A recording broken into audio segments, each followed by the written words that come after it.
फिरवणार निळ्या झेंड्याला संसद भवनावर, संसद भवनावर.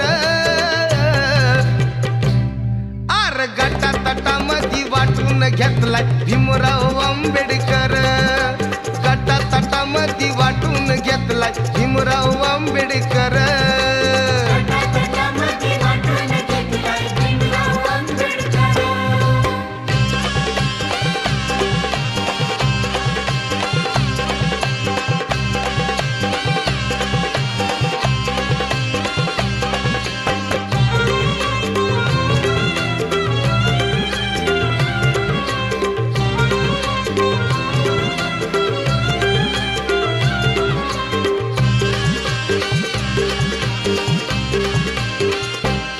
हाता हात